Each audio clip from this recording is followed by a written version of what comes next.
예, 안녕하세요. 예, 관세음보살 보문품 관음경 또 강의 시간이 시작되었습니다. 어떻게 집에서 염불 많이 하고 계세요? 예, 관세음보살 보문품 핵심은 하나예요. 핵심이 뭐냐? 누구를 열심히 불러라? 관세음보살을 간절하게 일념으로, 일심으로 불러라 라는 뜻이 되겠습니다. 그러니까 부처님 말씀, 경전의 말씀 참 아름답고 훌륭한 가르침이지만 귀로만 백날 듣는 거는 의미가 있어요, 없어요? 없어요. 귀로만 듣는 거는 의미가 없다. 그래서 제가 늘 말씀드리죠. 불교는 지식의 종교가 아니라 무엇의 종교다? 체험의 종교, 수행의 종교, 체험의 종교가 되어야 한다.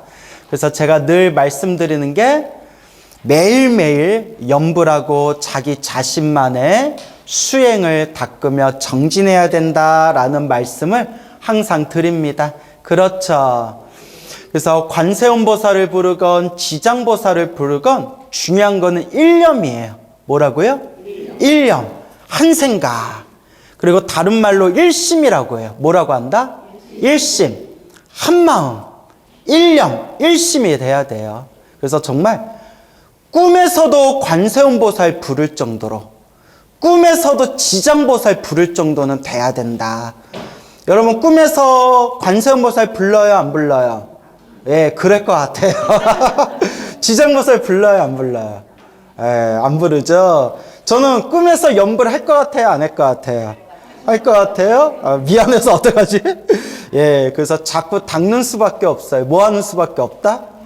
자꾸 닦는 수밖에 없어요. 간만에 참 좋은 꿈을 꿨어요. 무슨 꿈을 꿨냐면 스님들이 참선하는 곳을 뭐라고 부르죠? 두 글자로? 선방이라고 하죠. 제가 꿈을 꿨는데 딱 선방에 들어가는 꿈을 꿨어요. 선방에 들어가서 딱 어른 스님 모시면서 차를 마시다가 차 마시다가 뭐 했을까요? 선방에 갔을까 뭐 해야 돼요? 공부해야 되죠. 참선해야 되죠. 그죠? 근데 전 차 마시고 난 뒤에 뭐 했을까요? 선방에서. 왜 이렇게 맛있는 빵이 있지? 막 꿈에서 막 빵을 먹었어요. 예? 감기 걸려요? 아, 뭐 먹으면 감기 걸리는 꿈이에요? 예, 뭐 말도 안 되는 소리 하고 있어요. 하여튼. 그래서, 내가 이렇게 식탐이 많았나? 그래서 어쨌거나 선방에서 아주 좋은 선방에서 어른 스님 모시고 차 한 잔 마시고 그리고 이제 차 마시고 난 뒤에 딱 들어가서 참선해야 되는데 뭐 하고 있었다? 빵 먹고 있었다. 그래서 좀 빵빵해 보이나요? 예. 자, 그래서 어쨌거나 우리가 꿈에서도 염불할 정도가 돼야 된다. 근데 대부분의 중생들은 꿈을 꾸면 뭐 하죠? 다 딴짓하죠. 자, 그래서 항상 말씀드리는 게 염불도 습관이다. 무엇이다? 예, 염불도 습관이다라는 것을 우리가 항상 명심해야 됩니다. 그래서 꿈에서 염불할 정도는 돼야 된다. 그러니까 꿈에서 염불을 못하더라도 꿈에서 염불하겠다라는 마음을 가질 정도로 간절하게 염불이 습관이 돼야 된다라는 뜻이 되겠습니다. 알겠죠? 그래서 자꾸 염불하셔야 됩니다. 관세음보살을 부르건 지장보살을 부르건 자꾸 염불하고 기도해야 된다. 제가 부처님 가르친 공부하면 공부할수록 또 수많은 기도하시는 신도님들, 또 제 주변에서 온갖 일을 겪고 계시는 수많은 분들을 부처님의 법을 거울 삼아서 비춰보면 한 가지 딱 나이가 들면 들수록 더 마음에 새겨지는 게 중생은 다 자기 업대로 사는구나. 뭐대로 사는구나? 다 업대로 사는구나. 그런데 이 업이라는 게 웬만큼 기도하고 웬만큼 수행한다고 업이 바뀐다 안 바뀐다? 안 바뀌어요. 쉽게 안 바뀌어요. 여러분들 스스로 보면 알잖아요. 여러분들 가지고 있는 습관이 쉽게 바뀌어요 안 바뀌어요? 안 바뀌잖아요. 내가 이번 생에 내가 습관이 된 내 모습조차도 쉽게 바꾸기가 어려운데 수 없는 과거 전생에서부터 몸으로 짓고 입으로 짓고 생각으로 지은 신구의 삼업으로 지은 내 업의 에너지가 쉽게 바뀐다, 안 바뀐다? 쉽게 안 바뀌어요. 그래서 중생이 운명을 바꾸기가 힘든 거예요. 팔자를 바꾸기가 힘든 거예요.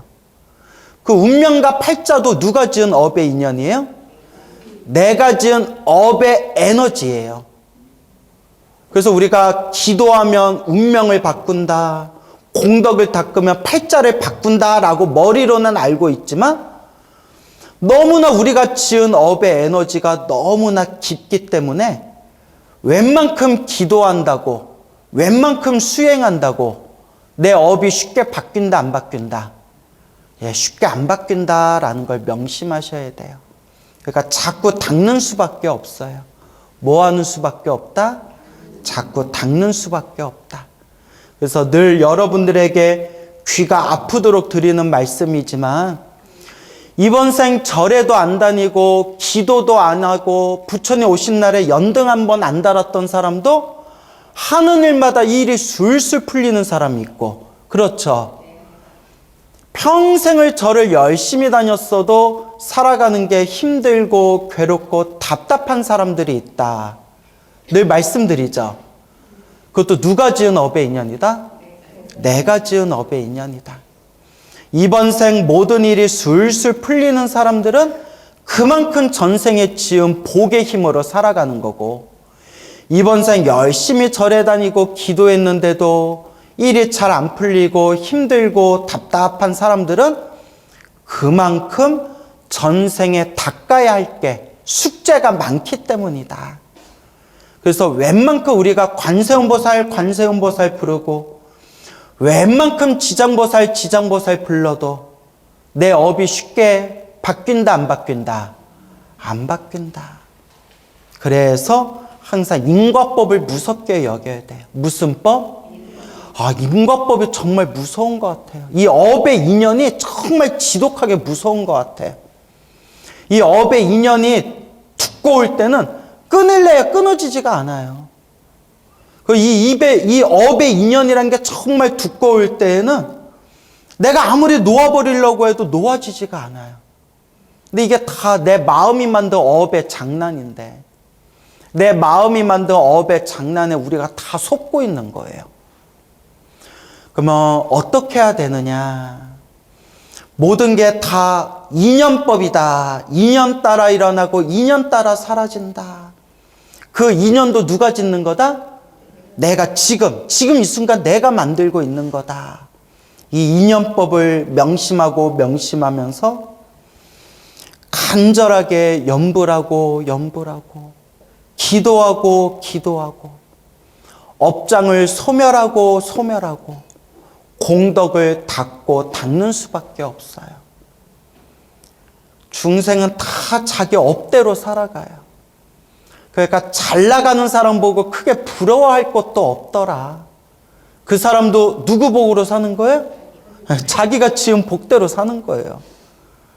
내 팔자가 힘들고 괴롭고 답답해도 남 탓하고 원망할 게 없더라. 이것도 다 누가 박복해서 그래요? 내가 지은 복이 박복해서 그래요.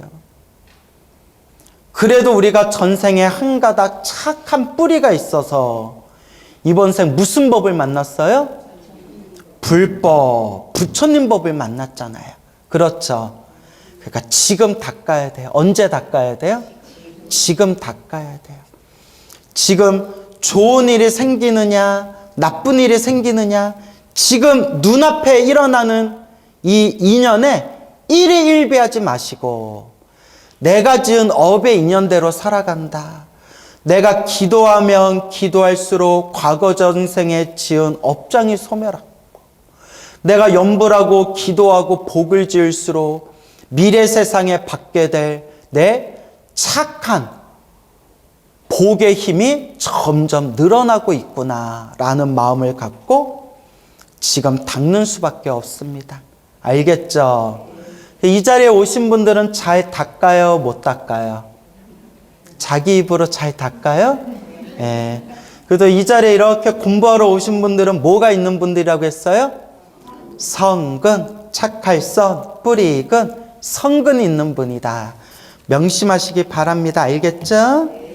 그래서 닦는 수밖에 없다. 자, 44페이지.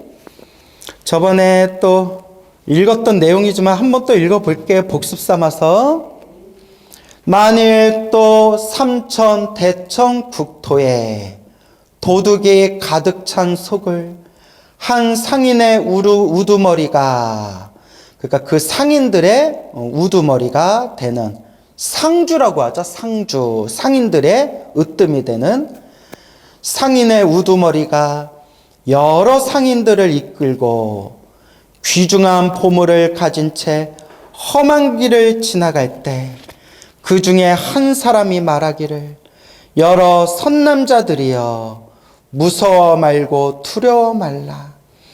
그대들은 진심으로 관세음보살의 이름을 부를지니라. 이 보살이 능히 중생들의 두려움을 없애주리니 그대들이 이 이름을 부르면 이 도둑들을 무사히 벗어나리라 하고, 이에 여러 상인들이 이 말을 듣고 모두 소리를 내어 나무 관세음보살 하면 곧 그 난을 벗어나리라 라는 내용이 되겠습니다. 그렇죠? 위급한 일이 있을 때 누구를 간절하게 불러라? 관세음보살님을 간절하게 불러라. 관세음보살을 부르든, 그러면 스님 저 여태껏 지장보살 불렀는데 이제 관세음보살 관음경 배웠으니까 이제 뭘로 바꾸면 되겠습니다? 관세음보살로 바꾸면 되겠습니다. 그럴 필요 있어요, 없어요? 없죠. 지장보살 부르는 분들은 간절하게 지장보살 부르면 돼요. 관세음보살 부르는 분들은 간절히 관세음보살 부르면 돼요. 제가 귀가 아프도록 말씀드렸죠? 부처님을 향한 기도는 어디로 통한다?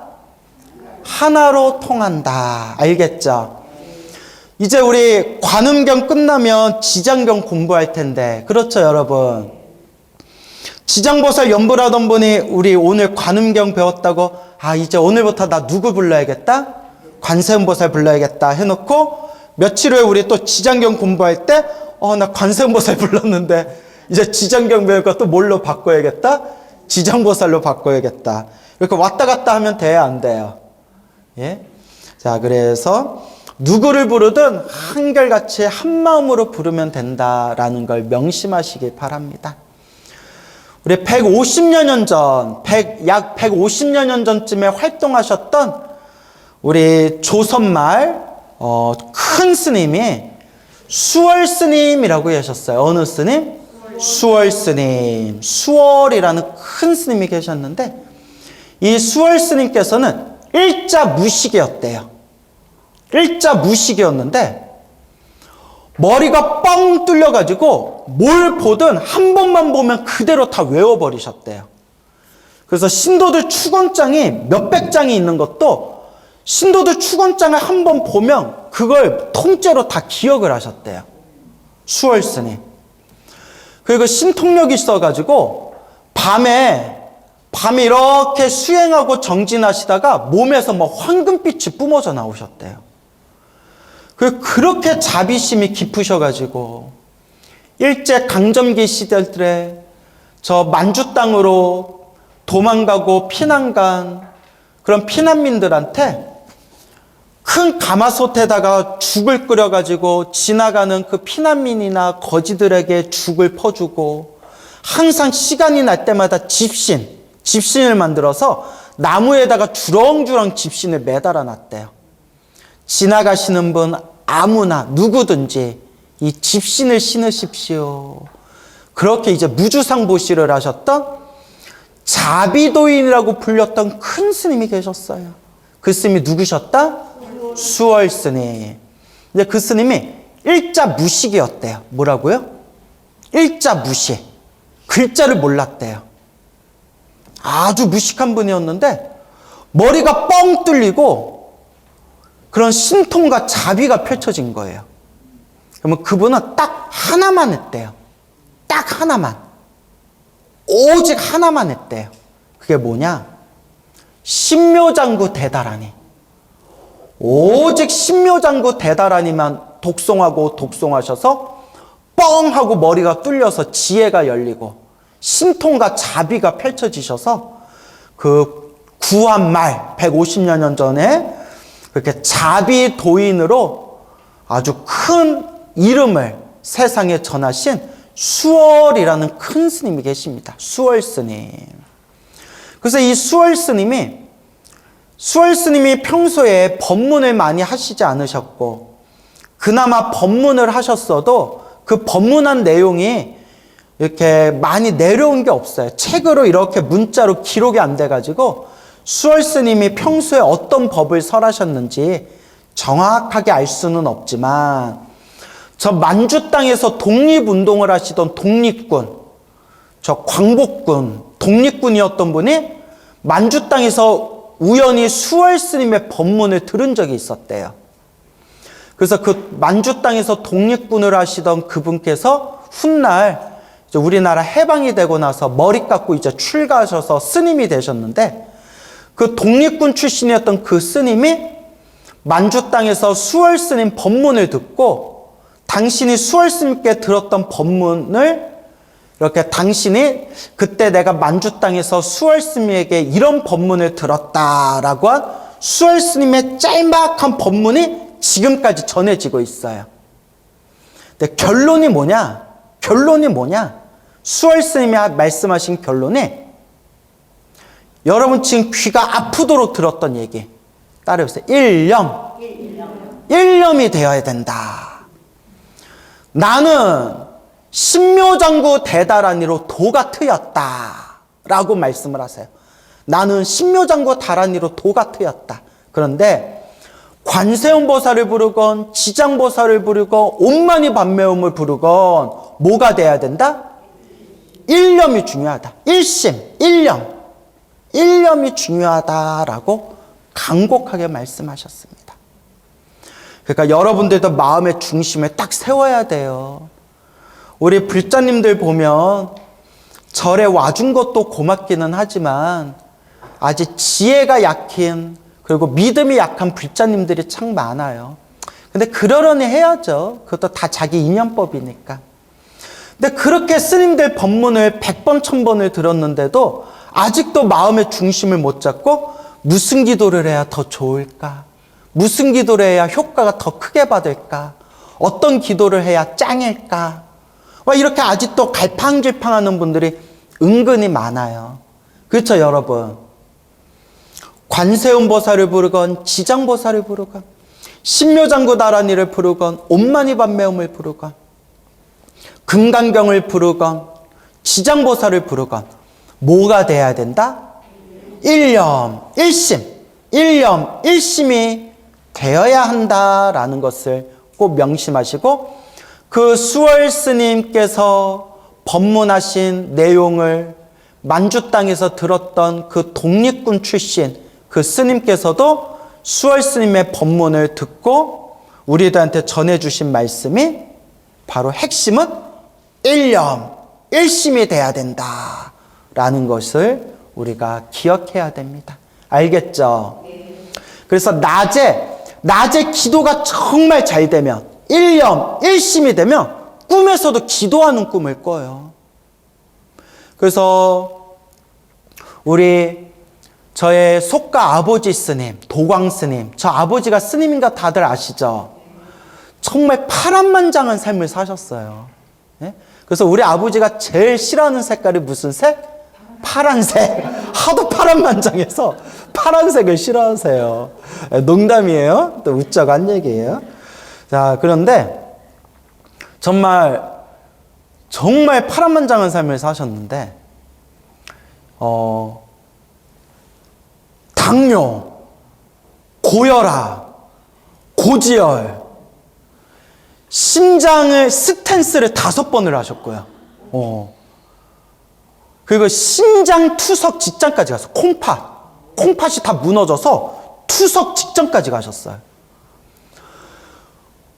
15년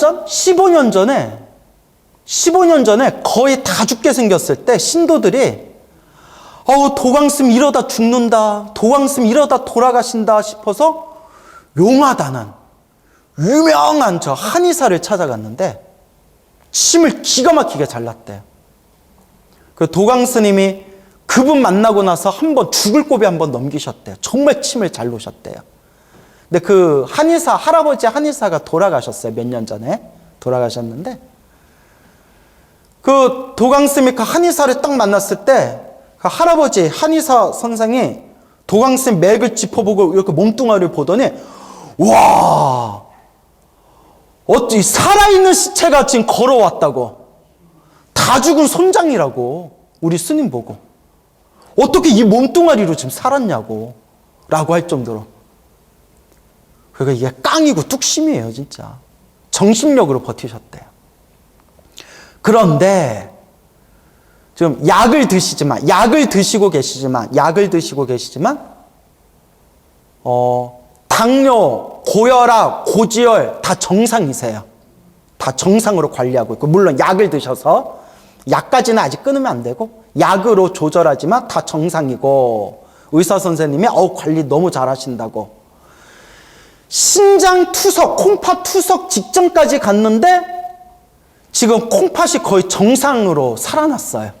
그래서 의사가 이제 한시름 놔도 된다고, 거의 정상 수준으로 돌아왔다고. 심장도 서울 삼성병원 꾸준히 다니셔서 관리하시는데 또 의사 선생님이 지금 관리 잘하고 있대요. 근데 이제 우리 스님 말씀이 뭐냐고 하면, 당신이 젊어서 출가했을 때부터 단명살이라는 말을 많이 들었대요. 심심풀이로 사주팔자 같은 거 보면 단명살이라고.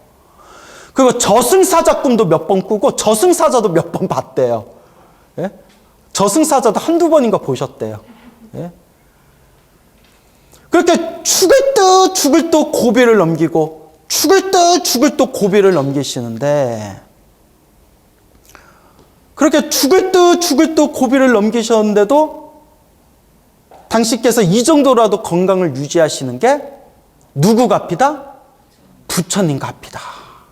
그래서 하시는 말씀이, 당신이 당신을 스스로 살펴보면 당신이 단명할 사람인데, 명이 짧은 사람인데 그나마 기도해가지고 이렇게 몸이 아픈 걸로 크게 받을 걸 어떻게 받는다? 작게 받는다라는 말씀을 하세요. 그러면서 스님이 하신 말씀이 뭐냐면, 한창 신묘장구 대다라니 열심히 기도할 때, 한창 신묘장구 대다라니 기도할 때 진짜 어디서도 기도하고 있더라? 꿈에서도 기도하고 있더라.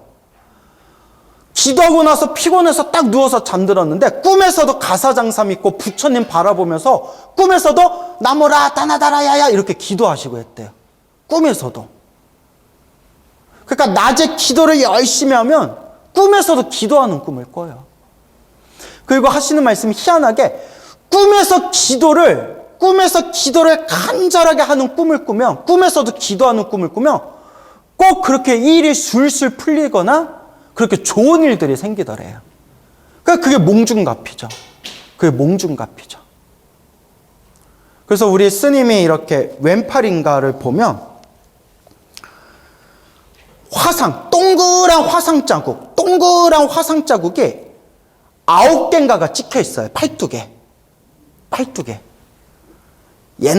예전에 저 한참 어렸을 때, 제가 출가하기도 전에, 당신이 너무나 업장이 두껍다고, 당신 업장 소멸한다고 매일매일 기도하면서 100일 동안 매일매일 기도 마치고 나면 향으로 팔뚝을 지졌대요.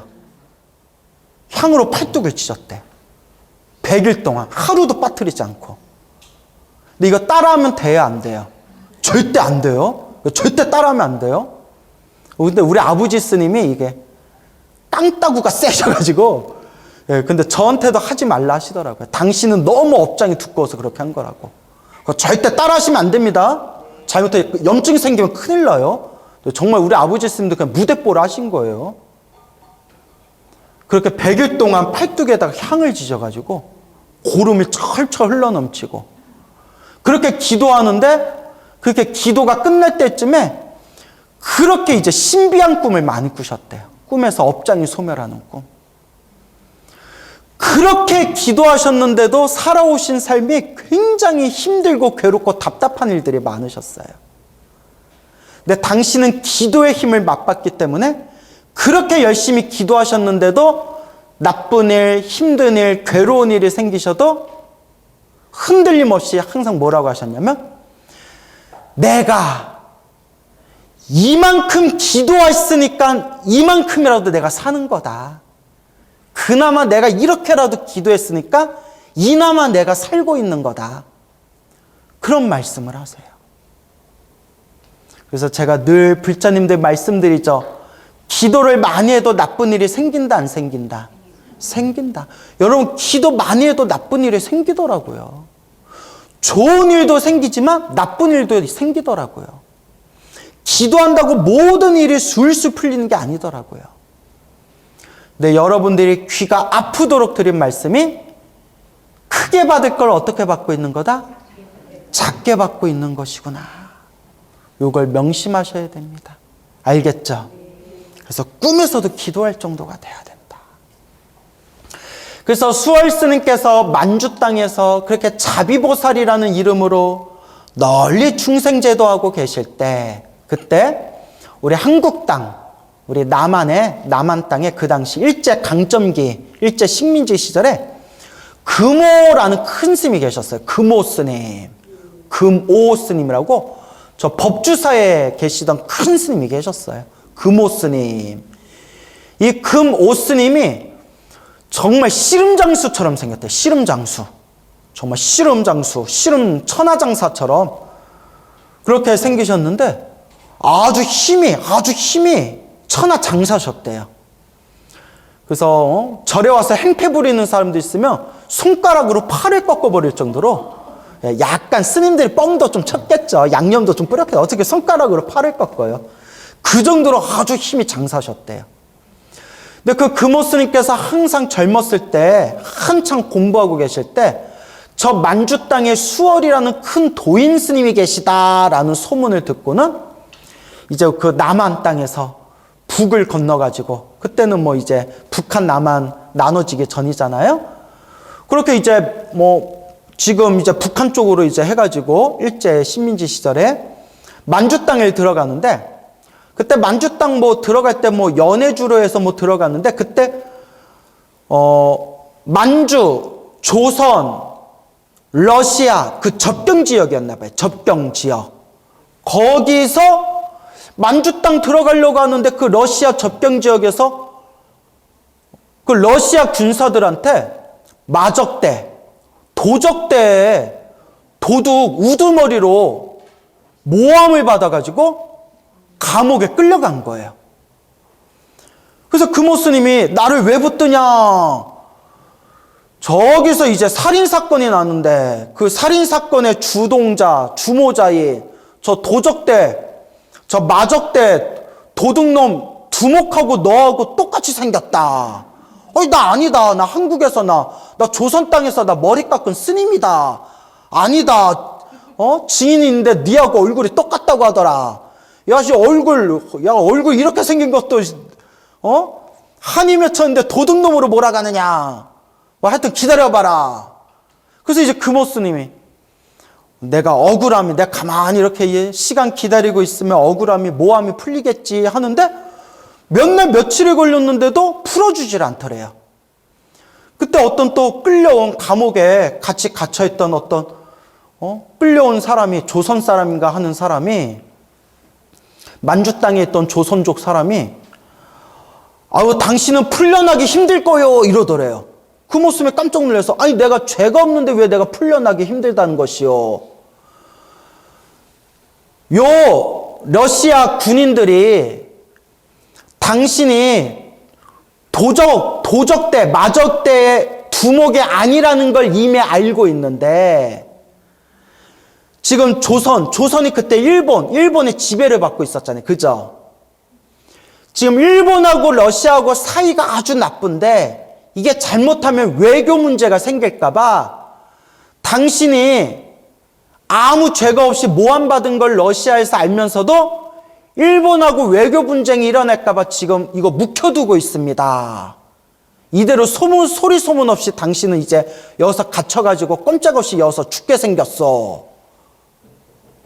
그 모습에 깜짝 놀래가지고, 아니 이런 일이 어딨냐, 왜 죄 없는 사람을 이렇게 붙들고 어떻게 이런 일을 저지를 수 있느냐. 곰곰이 생각하다가 이대로 있다간 큰일 나겠다.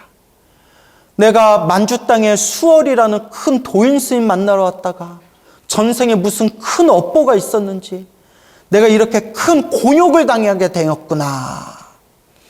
힘들고 괴롭고 위급할 때 믿을 건 뭐밖에 없구나? 부처님, 관세음보살밖에 없구나. 도대체 뭐 어떻게 할 방법이 없으니까 믿을 건 관세음보살밖에 없구나. 그래서 금오 스님이 평소에 참선하던 스님인데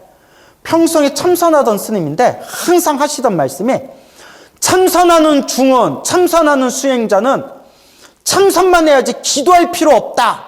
기도 같은 거는 수준 낮은 사람들이 하는 거다. 참선하는 사람은 오직 참선만 해야 된다.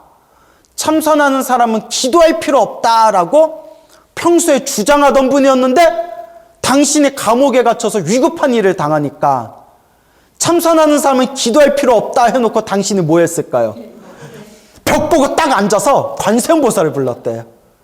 그러니까 그 모습이 솔직하게 하신 말씀이에요.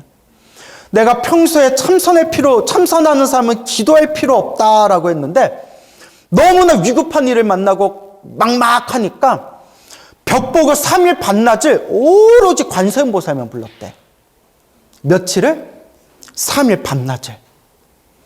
오로지 그냥 자나깨나 오로지 관세음보살, 관세음보살, 관세음보살, 관세음보살, 관세음보살, 관세음보살, 오직 관세음보살을 부르는데, 갑자기 그 지하 감옥이었대. 지하 감옥에 바깥 쇠창슬 너머로 바깥에 길이 있었는데, 누가 이렇게 지나가다가 그 창문 창살 밖에서 거기 누구 있나 이러더래요.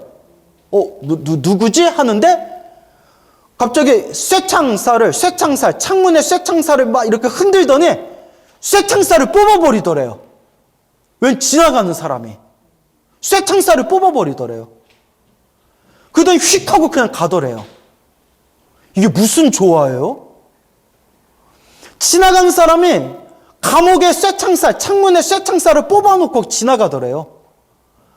야, 얘라 모르겠다, 관세음보살이 도와줬나 보다 하고 그 뽑아놓은 그 창문의 쇠창살 그 틈으로 그 모습이 몰래 이제 비집고 빠져나가서 도망을 쳤대요. 도망을 쳤는데 이제 몇 시간 후에 감옥에서 탈옥수가 생겼다고 난리가 났을 거 아니에요? 금오 스님은 그냥 맨몸으로 뛰쳐나와가지고 막 산과 들을 막 두 다리로 달려가는데, 몇 시간 걸어봤자 달려가봤자 얼마나 가겠어요. 저 러시아 군인들은 막 말 타고 다니는데. 그러다 꼼짝없이 들판에서 러시아 군사들을 만났대. 군인들을. 딱 자기를 보더니 뭐 다짜고짜 하는 말이, 아마 옆에 뭐 통역이 있었겠죠. 우리 감옥에서 탈옥수가 생겼는데 혹시 보셨어? 물어보더래요. 자기한테. 꼬락서니를 보면 완전 자기가 탈옥수 꼬락서니인데, 자기를 보더니 탈옥범이 생겼는데, 탈옥범이 지금 탈주를 했는데 탈옥수를 봤습니까? 그 모습이 뭐라고 했겠어요? 예, 바로 접니다. 이랬겠어요? 못 봤는데요? 이랬대요. 아, 못 봤습니까? 하고 이렇게 휙 가더래요. 그래서 관세음보살 연부를 하면서 결국 무사히 그 러시아 그 적경지대를 벗어나서 무사히 만주 땅으로 들어갔다. 그래서 수월 스님을 결국은 만나 뵙게 되었다라는, 정말 이걸 믿을래야 믿을 수 없는 신비한 이야기가 전해지고 있어요. 그래서 금오 스님께서 이제 평소에 제자들한테 이 이야기를 전해주시면서 내가 직접 겪었던 일이다. 내가 직접 겪었던 일이다. 그래서 이런 말씀을 하셨대요. 그러니 참선하는 사람도 중간중간 기도를 함께 해주면 좋다라는 말씀을 많이 하셨대요. 당신도 참선만 하면 되지 기도 같은 거 필요 없다라고 했지만 그 러시아 군인들에게 모함을 받아서 붙잡혔을 때 그런 쇠창살을 뽑혀가지고 거기서 탈옥한 그런 신비한 체험을 스스로 하고 나서 참선하는 스님들도 참선하는 수행자도 이 사바세계에 살다 보면 힘들고 괴롭고 위급한 일을 만났을 때 반드시 뭐 해주는 게 좋다? 간절히 기도해 주는 것이 좋다라는 말씀을 하셨다고 합니다. 알겠죠? 그래서 여러분, 금오 스님께서 얼마나 열심히 수행하셨겠어요. 정말 참선 수행 열심히 하시고 그 젊은 나이에 이미 큰 스님들한테 아주 훌륭한 수행자다라고 칭찬받았던 분이고 그 젊은 나이에 만주 땅, 지금이야 뭐 비행기 타고 가면 되고 열차 타고 가면 되지만 그 만주 땅, 그 남쪽 땅에서 만주 땅까지 걸어서 배 타고 나룻배 타고 걸어서 만주 땅까지 그 수월이라는 큰 도인 스님 만나러 가는데 그렇게 수행 열심히 했던 스님도 나쁜 일을 겪었어요? 안 겪었어요? 겪었잖아요. 그렇게 수행 열심히 한 스님도. 수행을 많이 하고 기도를 많이 해도 나쁜 일은 생기더라. 근데 그 금오 스님이 그렇게 위급한 일을 만났을 때 누구를 간절히 의지했어요? 부처님, 관세음 보살님. 그러니까 우리가 이 사바세계, 이 고통의 바닷속에서 살아가면서 힘들고 괴로운 일을 만났을 때 슬퍼하거나 서러워하거나 노여워하지 말고 간절하게 누구를 의지해라? 부처님을 의지해라. 관세음보살을 의지해라 라는 이야기가 되겠습니다. 알겠죠? 예, 그래서 항상 인연법, 무슨 법? 인연법을 명심하세요. 다 내가 지은 업의 인연대로 살아가고 내가 지은 복대로 살아간다.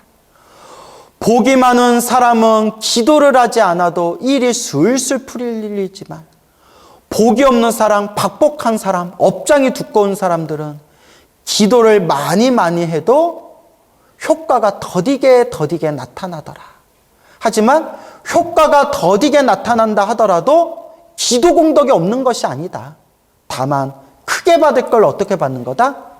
작게 받고 있는 거다.